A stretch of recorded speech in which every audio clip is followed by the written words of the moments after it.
So my name is Greta Zaro, and I'm the organizing director with World Beyond War. I'm excited to welcome you to this workshop titled How to Challenge Mainstream Media Bias and Promote Peace Journalism with Jeff Cohen of FAIR.org, Stephen Youngblood of the Center for Global Peace Journalism, and Drew Oja of The Breach.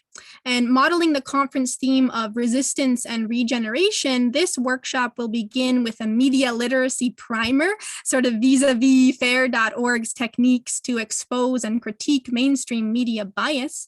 And then we will lay out a framework for the alternative, principles of counter-narrative storytelling from a peace journalism perspective. And we will conclude with a discussion of practical applications of these principles, such as through independent media outlets like The Breach, whose mission is focused on journalism for transformation.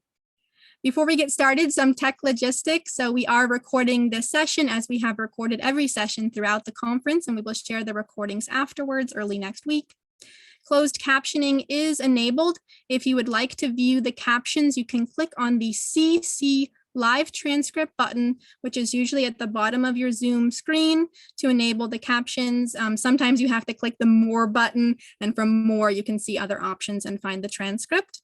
Please note that the captions are done by robots, so please excuse any errors with the transcription. And with that, I will welcome Jeff Cohen to kick us off. Thank you, Greta. It's an honor to be part of the conference.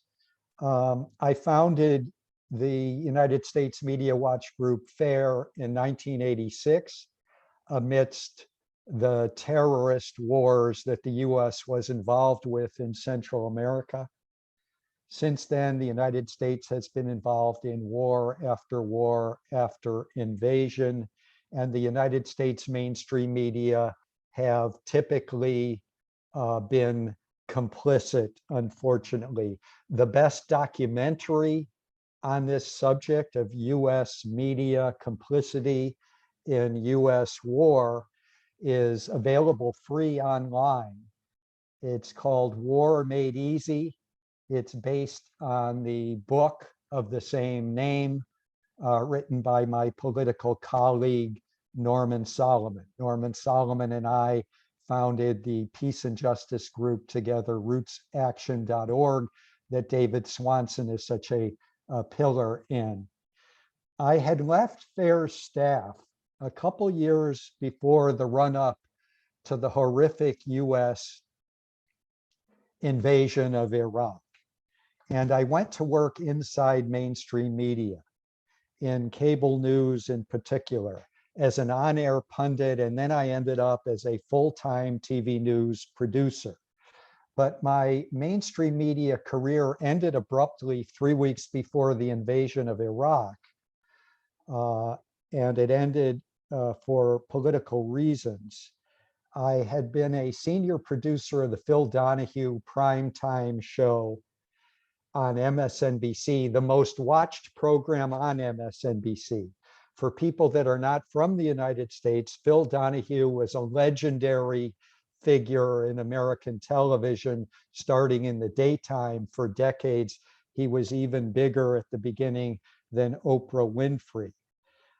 At the Donahue show on MSNBC in prime time, over the objections of top management, we included occasionally dissenting views, the views of experts and individuals who were arguing that if the US invaded Iraq, it would be illegal. The US doesn't have grounds to invade. It will be destabilizing. It will be immoral. It's because we included some dissenting views that our program was terminated 3 weeks before the invasion of Iraq. How can I make such a bold assertion? Well, God bless whistleblowers. The day after we were terminated, internal NBC documents leaked out that explained exactly why NBC News was concerned about the Phil Donahue show. After all, how many TV networks cancel their most watched program? It's very unusual. I will be discussing all of that in detail and current events because I put it all in a book called Cable News Confidential, My Misadventures in Corporate Media. And thanks to the great people at World Beyond War, I will be doing a book club discussing that book and my years inside mainstream TV news as part of a World Beyond War book club every Thursday in August for 1 hour. You can sign up at WorldBeyondWar.org/book clubs. So I saw US mainstream media complicity with deceptions of war from the inside. If not for the war cheerleading of the front page of the New York Times and the editorial pages of the Washington Post and the TV news shows on broadcast and cable news, I'm not sure there would have been an Iraq war. I need also, of course, to mention the Rupert Murdoch media empire, which was cheering on the invasion of Iraq across the globe, with special importance in the US and the UK. The right-wing Rupert Murdoch had endorsed New Labour's Tony Blair for prime minister. In the run-up to the invasion of Iraq, FAIR did one of its most important surveys. And this is the kind of survey that any peace activist can do. And it's the most important thing that FAIR ever did was we made it a debatable issue, a focus of controversy and debate within a democracy. Who are the sources that are allowed into the mainstream debate and who is excluded? So FAIR did a survey, 2 weeks, the 4 biggest TV news shows in our country, ABC, CBS, NBC, and even PBS, the so-called public TV news hour. And they studied 1 week before the Iraq speech to the United Nations from Colin Powell that was full of so much deception, and 1 week after. And FAIR found that 393 individuals were allowed to comment on whether invading Iraq was worthwhile, was justified, whether Colin Powell had proven his case.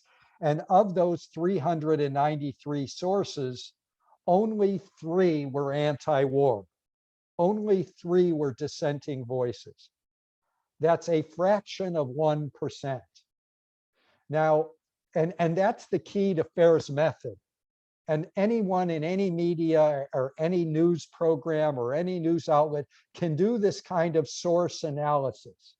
But if you jump to this year and you did a similar survey in the run-up to Russia's horrific invasion of Ukraine, in the US mainstream media, I think you would see the same exact, perhaps even worse, media uniformity.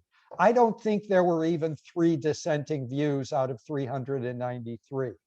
I mean, there were many foreign policy experts, and there were mass organizations, including rootsaction.org, which I helped lead, that were saying to avert this war, an impending war, the possible Russia invasion, the US and NATO should simply announce a moratorium on the expansion of NATO even further to include Ukraine.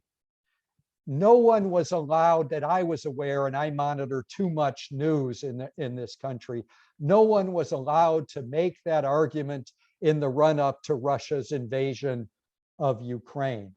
It might have been worse than in 2003, where at least we had 3 dissenting views out of 393. Now, if you're a media critic, you have to grapple with, why does this happen? Why is there this pro-war media bias? I believe there are factors that are, 1, ideological and 2, structural. I've seen up close, from working inside mainstream media and from discussions and debates I've had with the mainstream media decision makers, that whether liberal or conservative, if you're a mainstream media decision maker in this country, you believe in the ideology of American exceptionalism, that the US is a force for good in the world, that the US is a model for democracy that other countries should look up to, that in foreign policy, the US is a force for peace, a force for human rights, a force for democracy, even if the actions of the US government in other countries is completely contrary. That's the belief that these people have. And if you do not share this belief in US exceptionalism, then your career will not promote upward within the mainstream media. And indeed, you may be terminated faster than you can say Phil Donahue. If you are an academic or an author in this country who does not subscribe to the view of US exceptionalism, you will generally be excluded. Noam Chomsky is invited by the biggest news outlets across the globe, often to comment on US foreign policy, but not in his own country. In terms of media structure, and this is important for anyone to do to analyze who are the owners of the media in any given country. In our country, the US media are largely owned by giant corporations or billionaires, and the news is sponsored by big oil and gas corporations, military contractors, high-tech corporations, big pharma, and those are the same sponsors of so-called public TV news in our country. So despite the ideological blinders that I've discussed, and despite the structural obstacles in terms of ownership, and these are the real obstacles to journalism in our country, aggressive, independent journalism, a full, wide-ranging debate, which is what democracies require. If you're a peace activist, you need to challenge corporate mainstream media, even if you know about these ideological blinders and the corporate ownership. And of course, while you're doing media criticism and pointing out who's in the news, why did you exclude these 5 experts, but you included these 3 experts over and over and over, you are doing that in part to promote and build and fund independent news outlets that are not part of these media conglomerates. So challenging mainstream media bias and exclusion and censorship, it can be done by individual peace activists, but it's best if it's done collectively, as FAIR does it. And I encourage everyone to join FAIR's email network by signing up on the homepage of FAIR.org. FAIR makes it easy for you to contact news outlets with very specific demands. And these demands are usually for the inclusion of points of view of constituencies that are being excluded. FAIR provides you with all the documentation. FAIR provides you with the data, the statistics. And when you contact mainstream outlets, what you're doing is you're saying, why was this group or these groups or this constituency or these experts excluded from your media coverage? By making these demands on mainstream media, and I admit the demands are usually ignored, FAIR is helping to educate the public about the protocols of who owns the media, who's excluded, how and why. FAIR's activism not only questions the protocols of mainstream news, but is an attempt, hopefully, to get people to seek out independent, journalistic, more credible news outlets that aren't part of the conglomerates. I've gone about 10 minutes. Let me wind down. FAIR has pioneered in researching and questioning news media sourcing, who gets heard and who doesn't. During times of war and international tension, US mainstream media tend to go to all the usual suspects. Who are they? They're usually retired military brass, or they're formers. They're former top White House aides, former top State Department officials, former top Defense Department officials. What do I teach news consumers? When you hear a news outlet present to you on their op-ed page or on their TV news show or radio news show, somewhat that they identify only as a former, you are being lied to. And in most cases, the mainstream media know they are lying. Virtually all of these formers are on the pay today of military corporations, as corporate board members, as consultants for these corporations, as spokespersons for think tanks that are funded by these military contractors or by repressive governments overseas. So it's a gentleman's agreement that's offered by the mainstream media. Come on our news program, come on our op-ed page, and we will do you the courtesy of not fully identifying you, of not telling our news consumers what your current new job or entanglement is. We'll only ID you by your former job, even if that job was 2 years, 3 years, 5 years ago. In 2008, the great investigative journalist David Barstow, who's now a journalism professor, he examined the retired military brass who had dominated TV news coverage in the run-up to the invasion of Iraq. And these were retired military that were presented as independent analysts.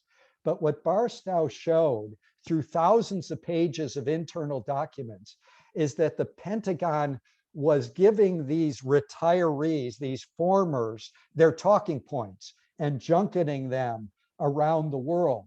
And Barstow found, and most news TV viewers did not know this, Barstow found that most of these retired generals were on the pay of military contractors. So how did the big TV networks react to this scandal that implicated them?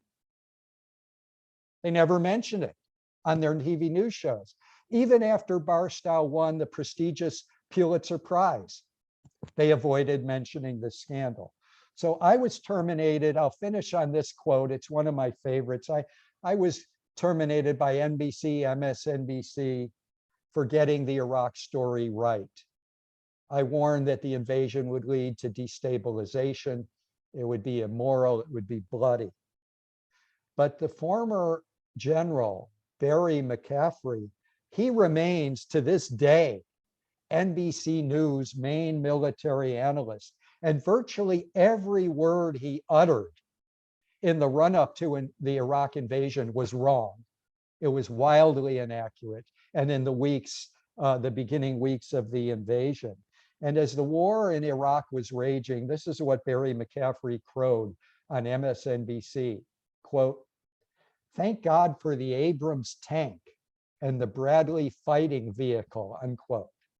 Well, unknown to MSNBC viewers, Barry McCaffrey sat on the boards of military contractors, including IDT, which pocketed millions of dollars for doing God's work on the Bradley and the Abrams. On that sad note, I'm going to quit and turn the floor over to Steve.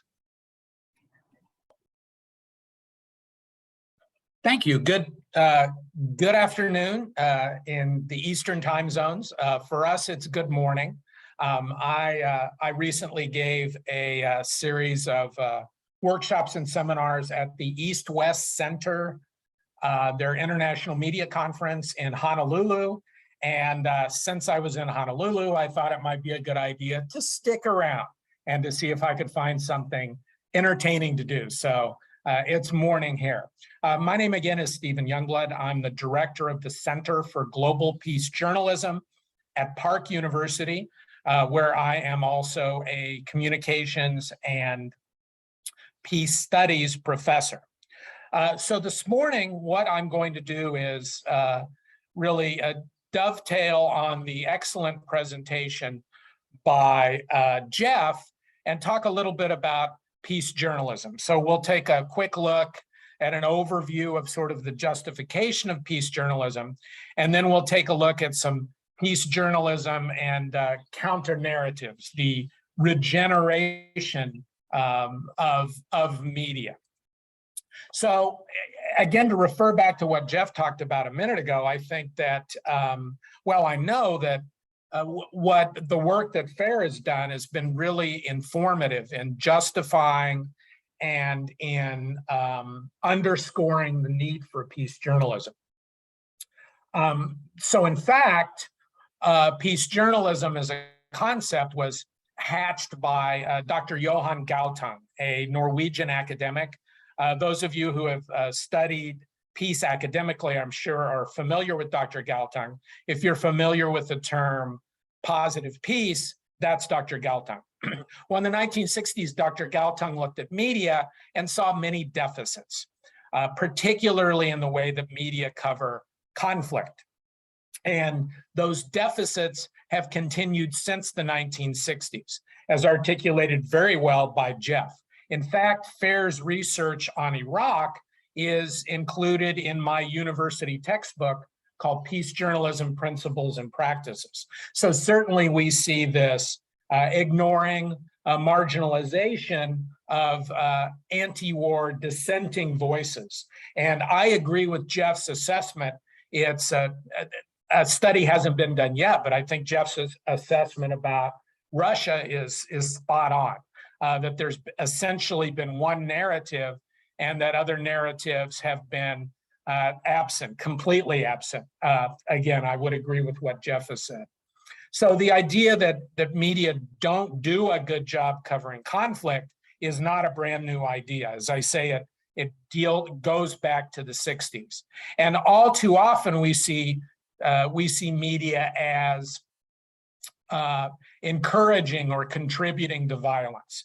As the slide says, that media can take an active part in the conflict, can encourage the violence, can cheerlead, can wave the flag, some of the terms that Jeff used, or it can stay independent, stay out of the conflict, and provide a role for dissenting voices. So it's keeping that in mind and keeping in mind what Jeff mentioned in the excellent work that FAIR does, that Dr. Galtung hatched this concept of peace journalism. So peace journalism, by definition, is when reporters and editors make choices that improve the prospects for peace.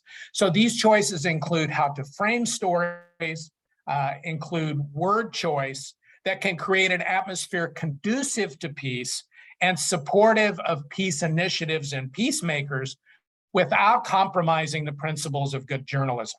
So peace journalism gives peacemakers a comparable voice and makes peace initiatives comparable as well, while making nonviolent solutions more visible and viable. So what we're doing in peace journalism, well, let me put it this way. What peace journalism is not, it's not open advocacy for peace. Instead, we're leading societal discussions about peace. So good journalism, I think, dictates that we have more than 3 out of 393 voices speaking out against the war, that we do a better job of balancing things. And we can do that without openly advocating for peace. Peace journalism also does not ignore unpleasant news. So if a bomb goes off and a bunch of people are injured, sure, we have to report that, right? So what peace journalism asks is, how do we report it? Do we report it in such a way that at minimum, it doesn't pour gasoline on the fire? And I think that all too often, and the research from FAIR and others have shown, that media have done the opposite, have taken a conflict of some sort and poured gasoline on the fire, exacerbated the conflict, and reduced the societal choices to violent ones, as we've seen with Iraq, as we've seen with Russia as well. In fact, I did a small study not too long ago where I looked at Google News articles about Russia. And you won't be surprised to learn that the vast majority of articles about Russia were simply what I would call play-by-play, about troop movements, about weapons, about who's capturing what territory, and very little discussion about peace and the elements of peace.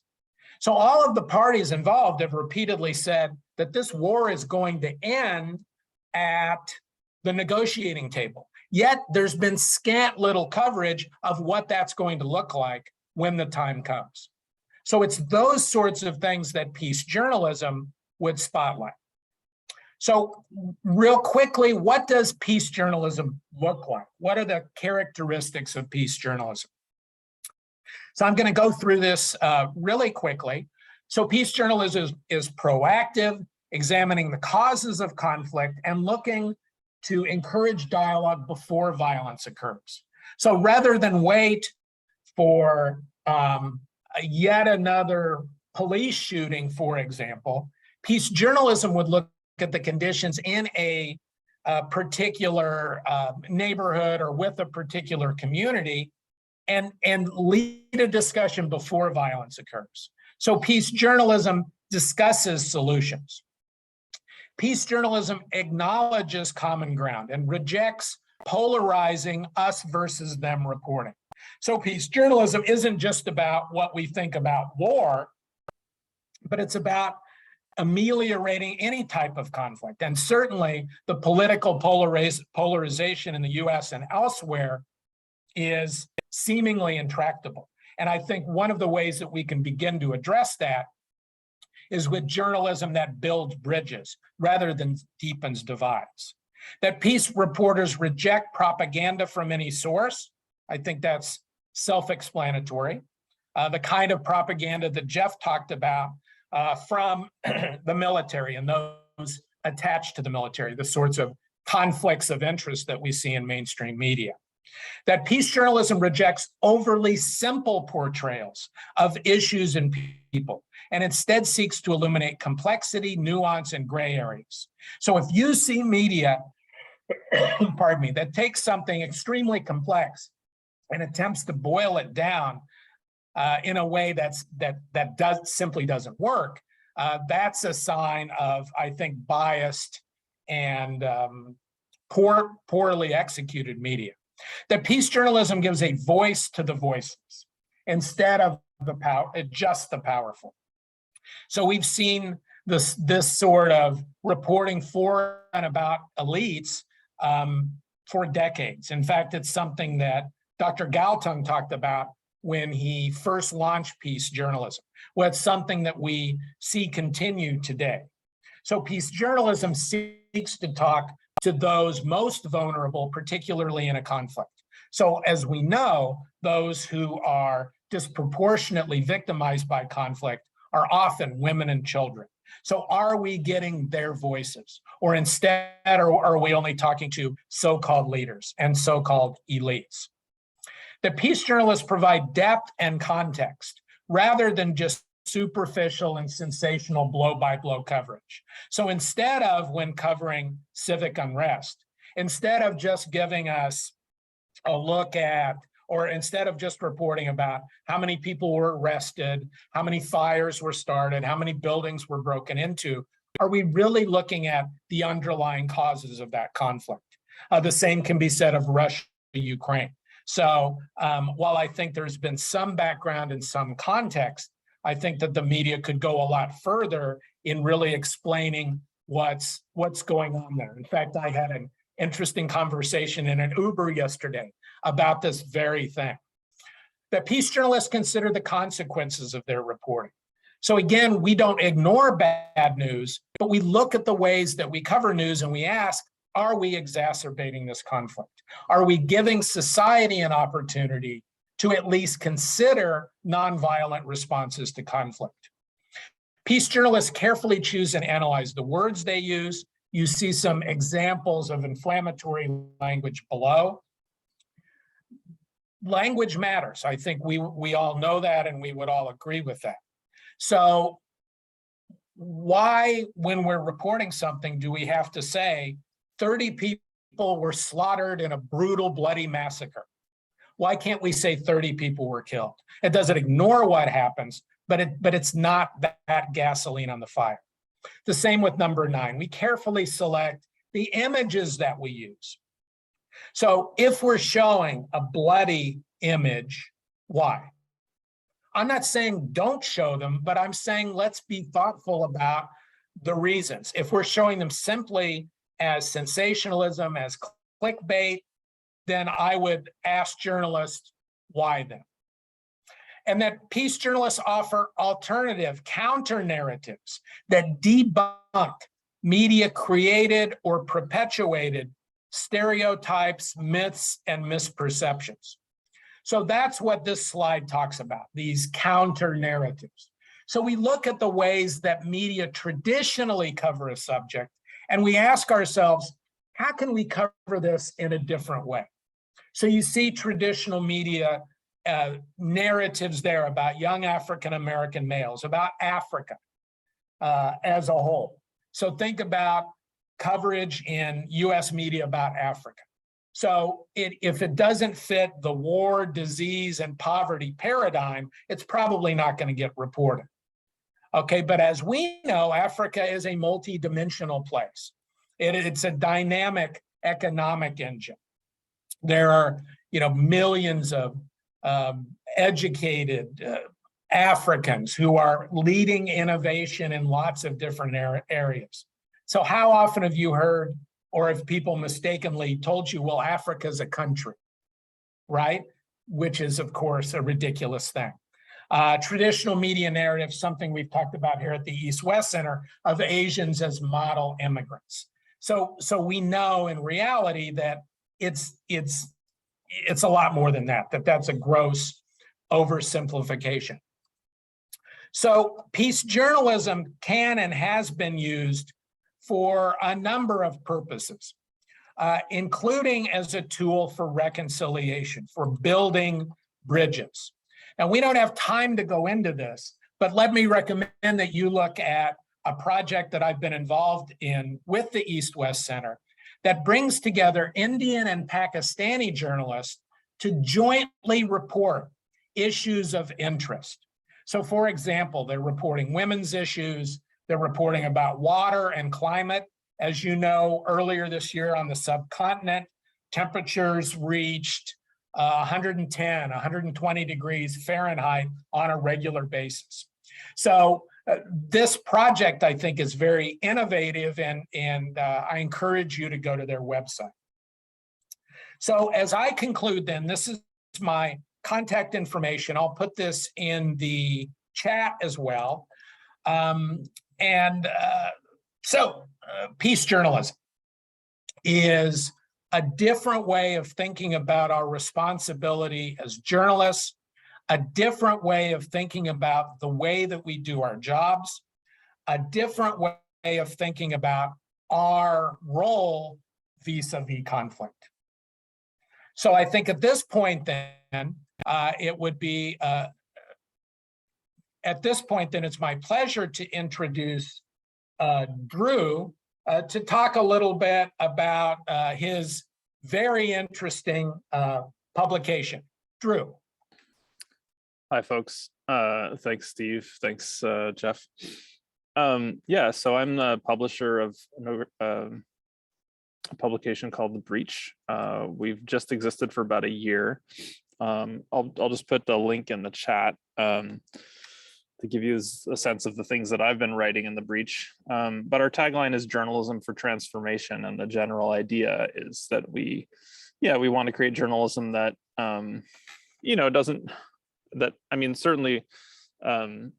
doesn't shy away from taking sides in debates, but is rigorous in its sort of factual basis, but also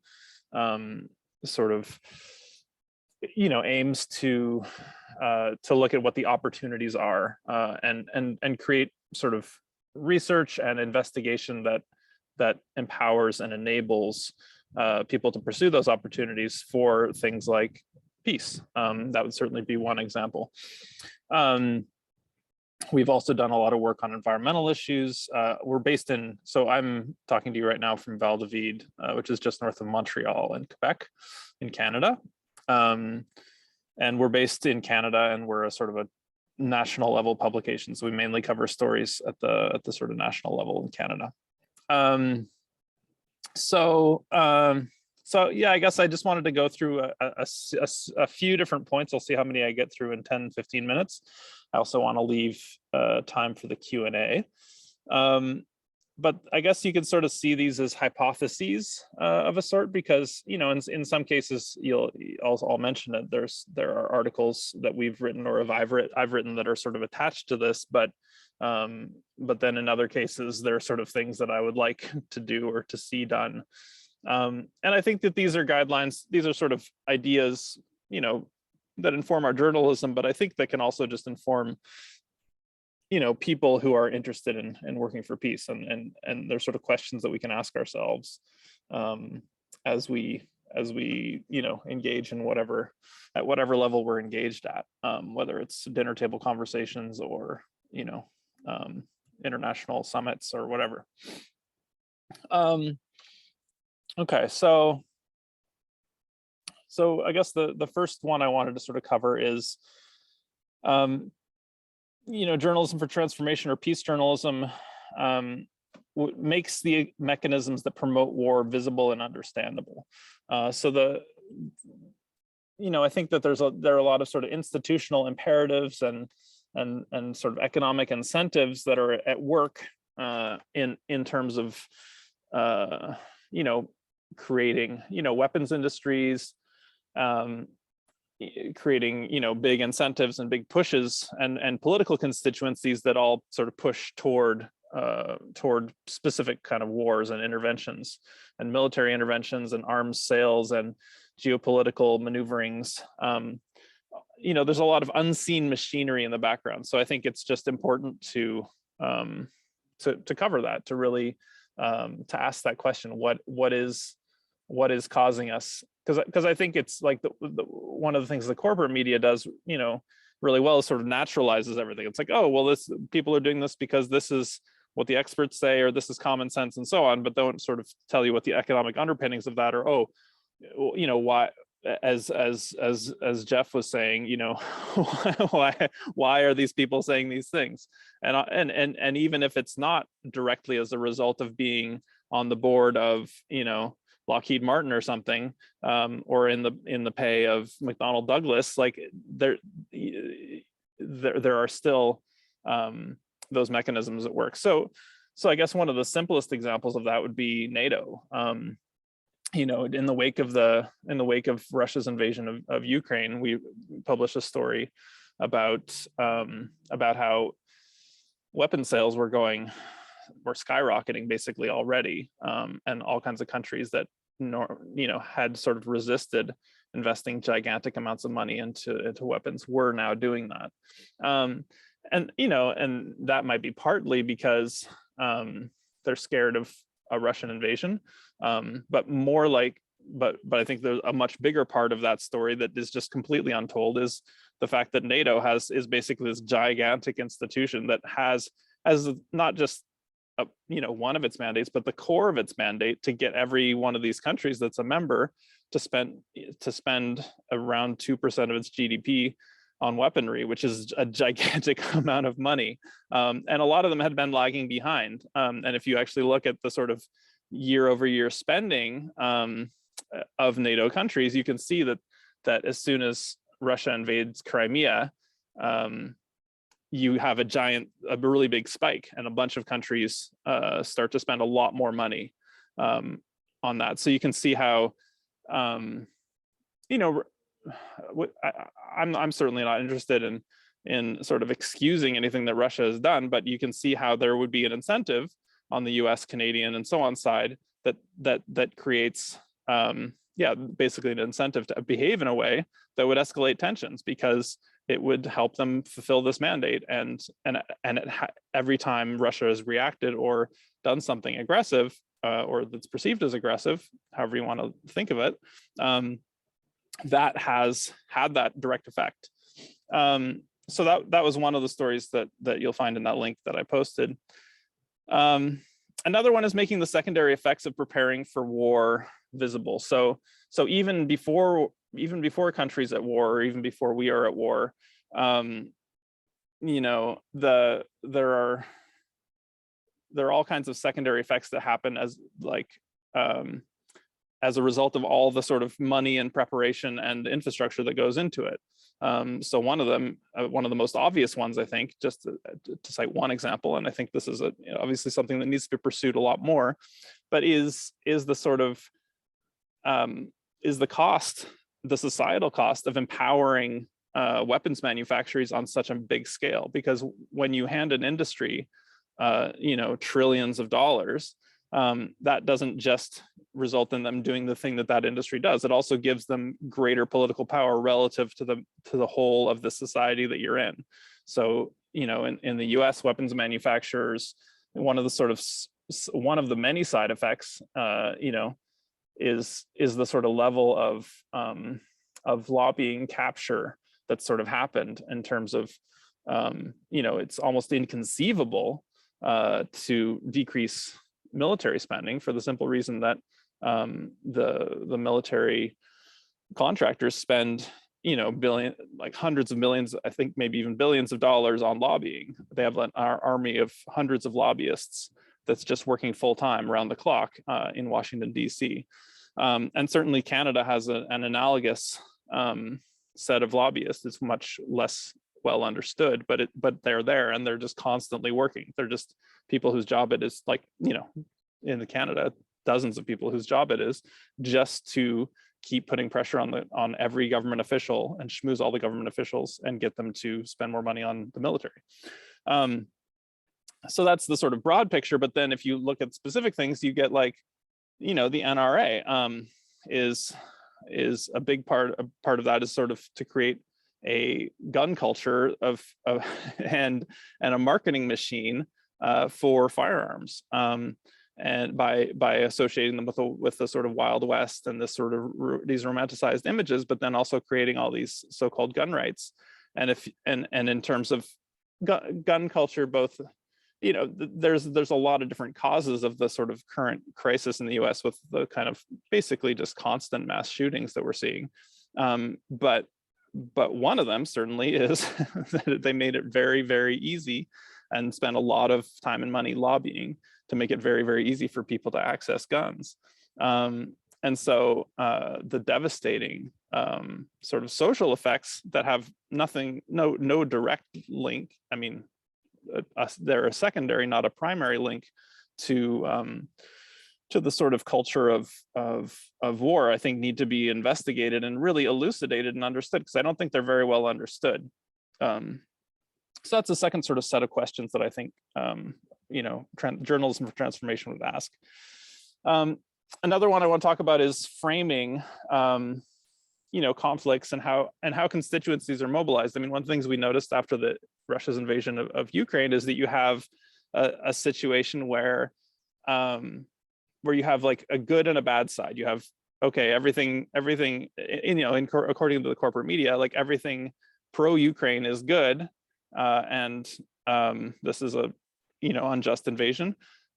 I'm certainly of the opinion that it's an unjust invasion and should be immediately reversed. But the fact is, by saying, okay, we side with Ukraine, then all kinds of things are smuggled in with that.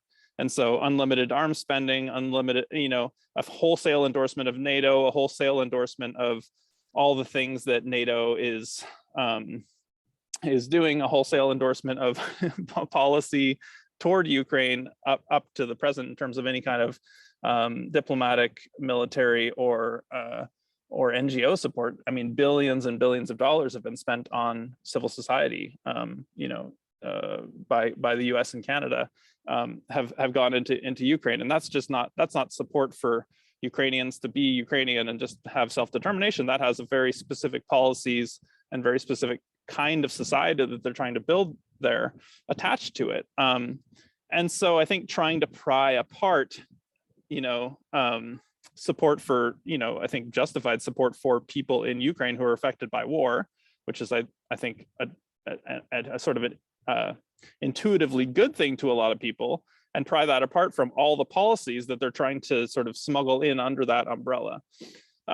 So one article I wrote recently sort of, tried to do that, or tried at least to sort of propose a basis to do that, and it did it by sort of looking at the debt and how the Ukraine's debt has been leveraged, and under the control of the US and Canada and all the sort of G7 countries through the IMF, has been leveraged to promote policies that have been just an unmitigated disaster for Ukrainians, and in fact have caused, certainly hundreds of thousands of deaths, and higher infant mortality rates and all kinds of just absolutely horrible things over the last several decades.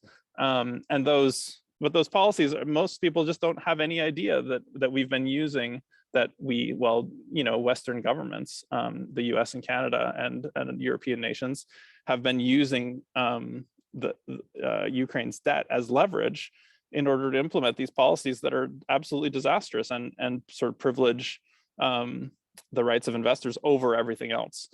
So that would be another example. So the idea there is to say, okay, well, let's look at that. Let's look at all those policies and sort of start to pry apart a bit, and create a different, the framing of, instead of the framing of, okay, you're either with us or you're against us, and we support Ukraine. So if you don't support Ukraine, and also PS all these policies, then you are, on the bad side, or you're on the side of the Russians. And instead start to say, like, okay, well, what would an actual, let's look at those as sort of separate things. Let's break it down a little bit.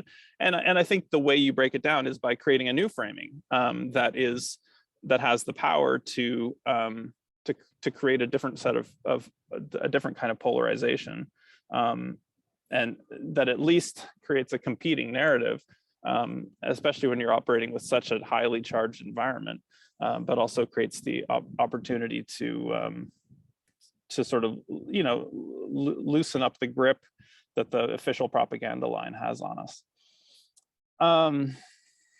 And I guess that leads directly into, because the kind of social, the social forces that are at play are going to be are going to determine whether another framing can sort of take root. Another thing that peace or sort of journalism for transformation or journalism for peace has to do, I think, is identify what the constituencies are for peace. Like, and we know what the constituencies are for war. Like there's in Canada, there's a whole sort of network of right-wing Ukrainian expatriates, for example, that are lobbying the government for ever more military spending, ever more sort of leaning into escalating the conflict.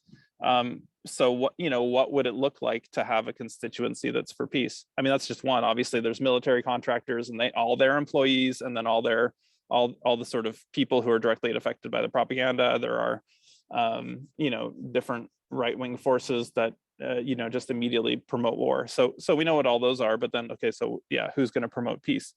And in Canada, it's a difficult question, because you can get 500,000 people in the streets when the US is about to invade Iraq, for example, when it's this very clear thing that, and people have been able to see through the narrative, but it's a much smaller constituency, on a consistent basis, or when the war is less well publicized or less well understood. So you can get a few hundred people in Montreal, for example, to hit the streets when Israel bombs Gaza with like full Canadian support, for example. So there's a lot of work to be done in terms of identifying that constituency. And so it's, again, I only have hypotheses about how to answer that question, but I think that is the kind of investigation that the journalists need to do to, like, okay, let's look at history. Let's look at current examples of other sort of analogous countries. Let's look at polling data. These are all sort of investigative avenues that I think could be explored. I think I'll leave it at that because I'm over time already. And I think we want to have some Q&A. But yeah, thanks everyone for listening, and hopefully that generates some discussion. Wonderful. Thank you so much, Drew and Steve and Jeff. This was really, really excellent. I'm seeing a lot of dialogue and questions and comments in the chat. We have about 20 minutes left here in this session. I would also encourage Steve, Jeff, and Drew to put your contact information in the chat or whatever links. I know you've put it in there already, but maybe put it in again just to make sure that people can see that. And this is set up as a workshop, so we want to encourage people to interact with us and make this an interactive dialogue. So I would ask people to use the raise hand feature. You can go to the reactions tab, which is usually at the bottom of your Zoom screen, and then click the raise hand button, and we will call on you so you can get off mute and engage in this dialogue. All right, go ahead, Alice. Well, I just want to thank all the speakers because you really laid out exactly what we're going through. And I mean, I read FAIR every day. I discovered the breach. So I'm reading it and I'm writing once in a while. You know, I get stuff out telling the other side of the story. My favorite story on Ukraine is Chomsky said he Googled the word unprovoked because the media keeps saying Putin's unprovoked invasion, and it was like 1,200,000-something, and then he did unprovoked war in Iraq, and it was 80,000. And I went up to Phil Donahue with Helen Caldecott to say that Saddam Hussein did not have weapons of mass destruction. I accompanied her to the studio. Next thing you know, they fired him, and they never had any of us on. He was the only one that had any people on to say that this was bullshit. And look at how they memorialized Colin Powell and Madeleine Halfbright. All the ex-presidents showed up and they gave him this incredible encomiums and praise when he was sitting at the UN lying about Saddam Hussein's sweat and getting us into war. And Madeleine Halfbright, when asked, well, what about 500,000 Iraqi babies died? She said, that's the price we got to pay. You know, I mean, this is what's going on in our country. I don't know. I don't know.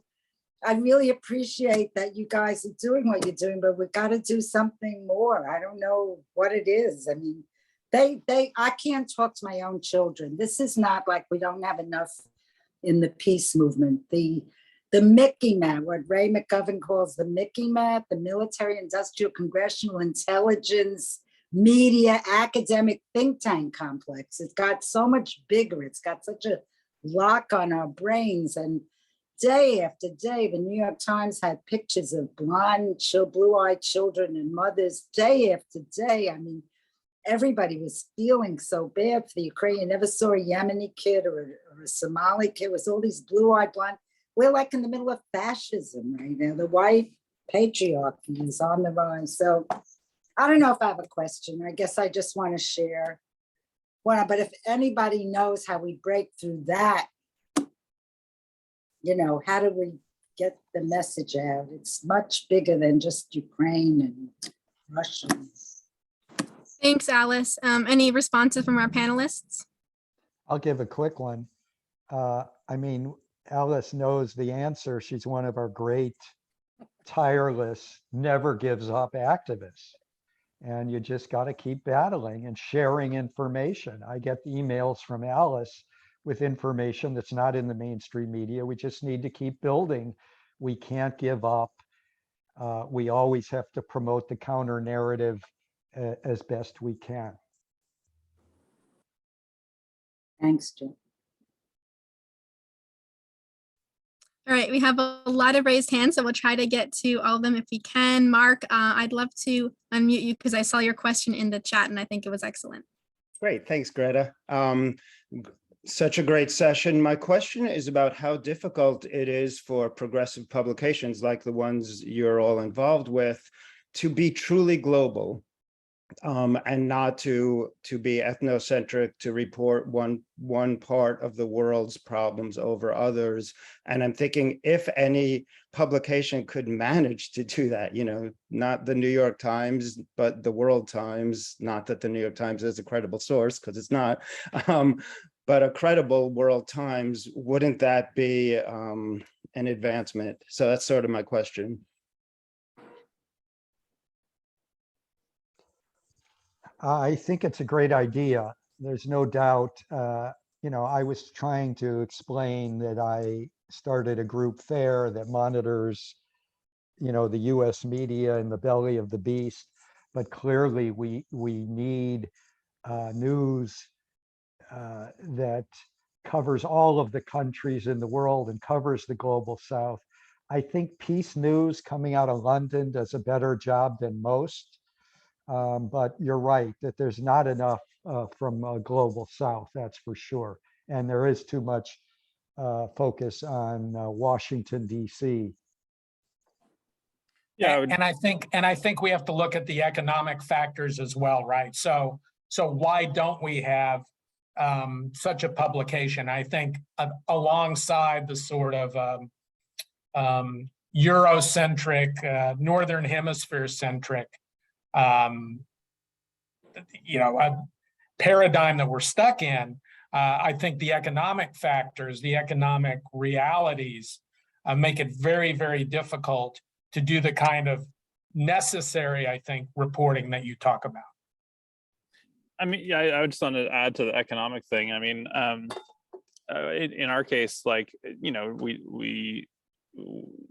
we're obviously just nowhere near the level of being able to offer sort of comprehensive, top line coverage of around the world. But I mean, neither is anyone else, in the sense that you have, maybe you have like some big news services, but in the 80s and 90s, you actually had like, several major newspapers, around the US with foreign bureaus, and there'd be foreign correspondents and, all over the place. And you've seen that cut back really significantly. And I think there's just one thing to say about that, which is that, I think that has created sort of a chokehold on information flow, and it really makes it difficult for people to understand what's going on. I think there's been sort of a little bit of a kind of a backlash, I guess, in terms of like, independent reporters like fundraising, independently to go to places, but that's not the same thing as having someone like based in those places with contacts and the ability to sort of really have roots there. And I guess I would just say that, like, on the one hand, like, you could say that's expensive from like one perspective in terms of like the budgets of corporate newsrooms, but from another perspective, if you look at it as like a public good, it's extremely cheap. Like maintaining newsrooms or sort of news bureaus around the world in the public interest would be like basically just cost a pittance. It would cost like a few dollars a person to maintain that, even in a country like Canada, to have hundreds of journalists around the world covering things. It would just cost a few bucks per person, and I think it would be well worth it. But that's at the level of like state appropriations and spending. We're still, that's obviously still tens or hundreds of millions. So it's hard to raise that with like, GoFundMe or something. I want to say there was a great news agency that was covering the globe with a special emphasis on global South. It was known as Interpress. It's just not as strong as it was, but I attended the World Social Forum in Brazil, and they were very important to that process. So check out, I know they still exist. They're not as strong. Interpress. It's an international news agency focused on global South.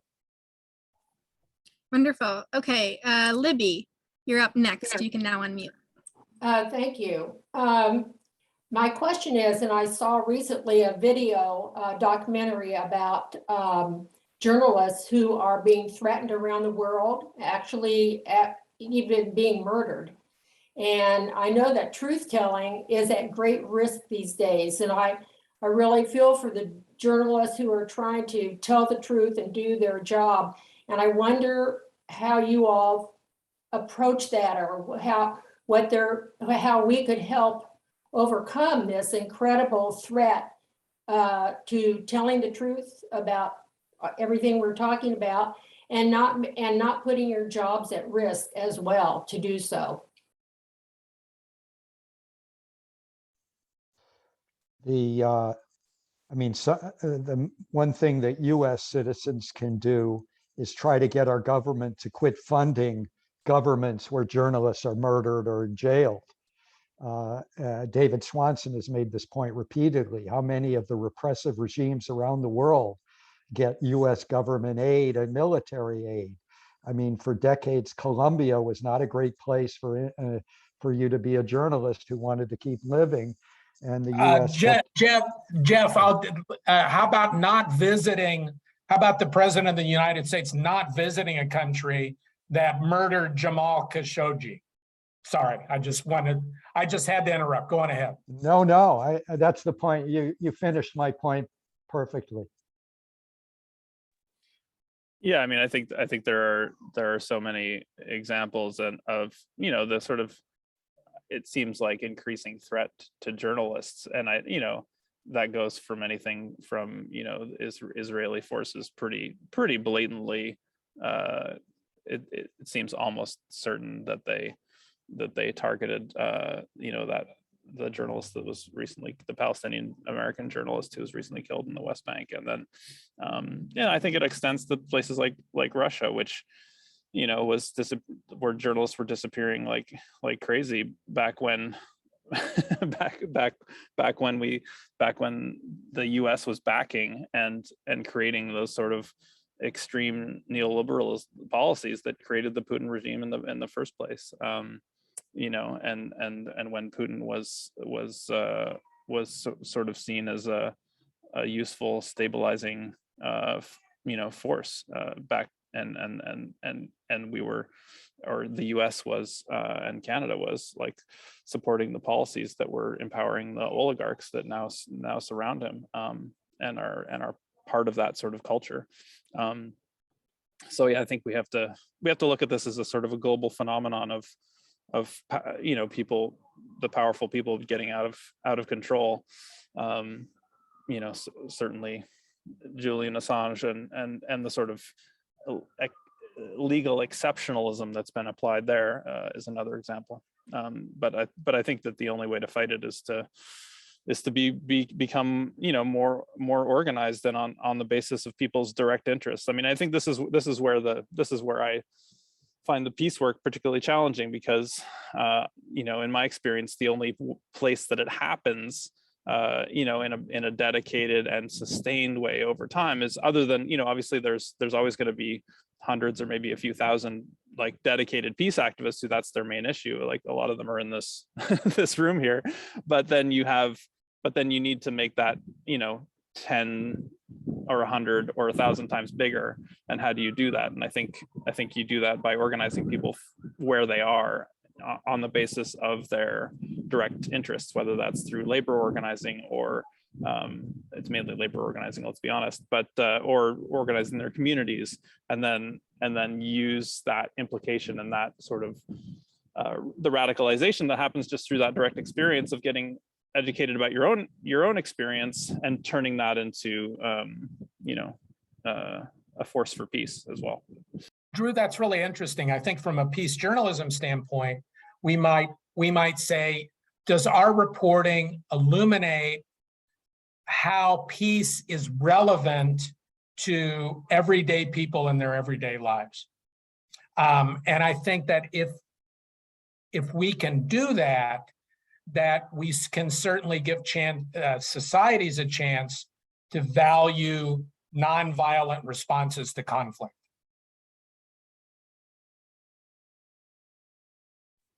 Great. Okay, we have a few minutes left and so many hands. We'll try to get to them. Yuri, you are up next, and please try to keep questions brief.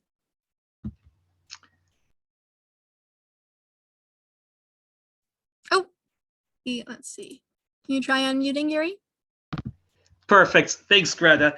Yeah, I have a question for Mr. Oja J. Can you talk about how it's probably too long to talk about, but can you talk about how Chomsky and Herman's propaganda model can be applied to Canada for people, American leftists, who think that everything is all grand in Canada, including the CBC? And can you talk about NGOs' roles in conserving imperialism and how the left needs to speak out more on that. Thank you. Yeah, I'll just have to convey that through pure telepathic data download, because I don't think I have enough time. But let's see. On the propaganda model, I think, yeah, absolutely. You know, in Canada and in the US, I think the oil industry has a tremendous PR machine and has some of the same investors. So that's two parts of the propaganda model anyway. So you have an incredible amount of public relations, army of public relations people. And in Canada, what you've seen with the media is that the number of public relations people is now about 10 times the number of journalists. So you've seen the number of journalists sort of stagnate and actually decrease as a proportion of the population. But if you look at the number of people who are doing PR, the number is just increasing, you know, pretty geometrically, shall we say. And so the oil industry is a huge part of that PR industry, and they are able to apply tremendous pressure at all levels of journalistic institutions, which I think, and including corrupting the CBC from the inside by paying some of its top journalists and anchors, you know, giant sums of money to speak at their events, for oil industry events. So that's that. I don't think I'll try to tackle NGOs in the remaining 0 seconds that I have.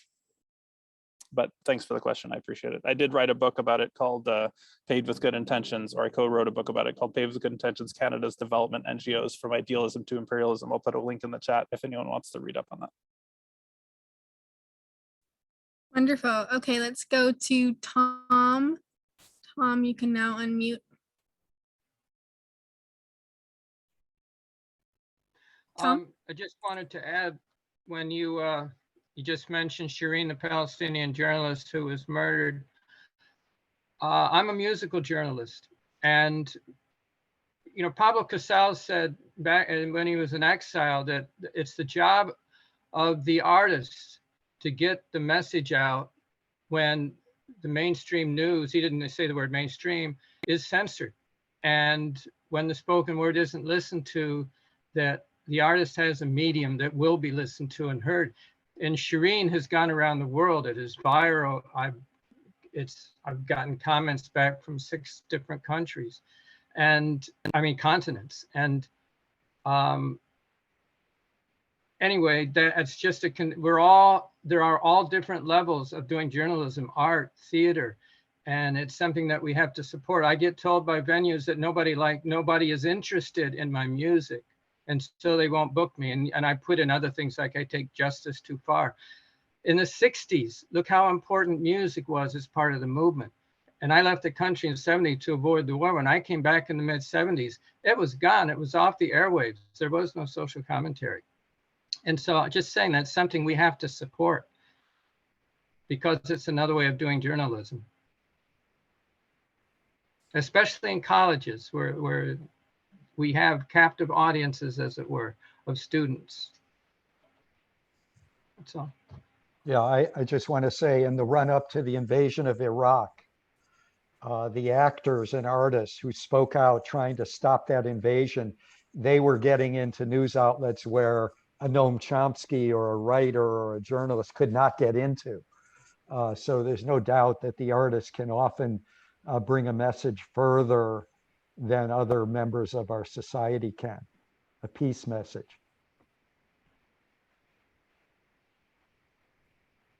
All right, we'll take one more question.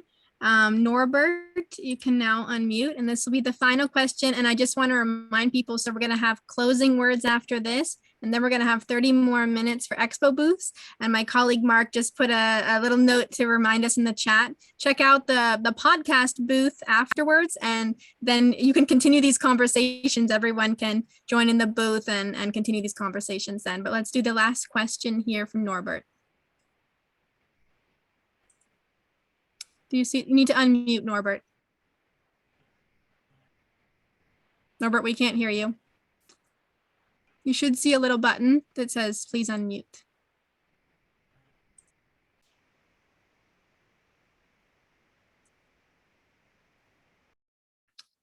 Uh-oh. Norbert, we still can't hear you. You need to unmute.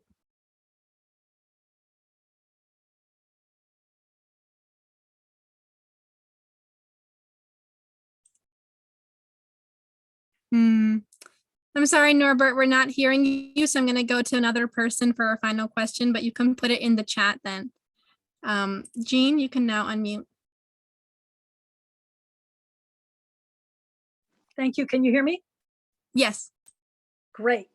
So I just wanted to follow up on what Tom and Sally said. I mentioned it in a workshop yesterday, but it happens that Mainstream Magazine, I got the digital version today, Time Magazine has done a study on the effectiveness of large concerts for political action or making a statement. And it would be fantastic if we had something like Woodstock with another 21st version. Everyone who's lived in the 60s knows the effectiveness, as has been stated already. So I can't say enough about it. I'm writing a screenplay with that intent. And I think the power of that, and people like to have fun. They love creativity. They will engage with that. And I think that we could raise money for journalism and many other important like permaculture and peace related things. Thank you. Yeah, And- I fully co-sign that statement. I mean, I think we have seen a lot of effective use of that over the years. I think Greenpeace was actually founded with a big, star-studded concert, and then you had, in the I guess it was the late '80s. You had a whole series of musicians do some pretty significant work around holding concerts to oppose South African apartheid, and I'm sure there are a bunch of other examples that I don't know about. But I do agree that getting people together, and because I think a lot of us activists get sort of stuck in this cerebral mindset of, oh, if people just knew X, Y, Z facts, then they might be different. But actually, in outside of a particular kind of temperament or personality type, it takes other different kinds of things to move people, especially on a mass scale. So I think you can really see the effects of that throughout the years. Yeah, I think the role that artists have played in US culture, which unfortunately is a celebrity culture, has been really important for peace and justice. And all of the artists that spoke out against the Supreme Court's recent anti-abortion decision is quite impressive. And some of them, the No Nukes concerts in the late 90s, were crucial in building the movements against nuclear power and weapons.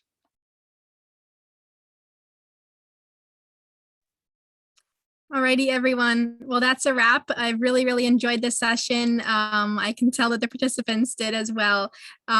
So we are now going to end this and transition to our final concluding words. We'll have some music and some concluding words from World Beyond War and the Save Sinyavina campaign. So if everyone could leave this session, and then if you go back to the lobby, you'll see the closing words and performance session to join. And then again, after that, we'll have expo booths. So if you want to continue these conversations, join Mark in the podcast booth or join David Swanson in the World Beyond War booth, and you can continue these conversations. So thank you so much to all of our presenters. See you.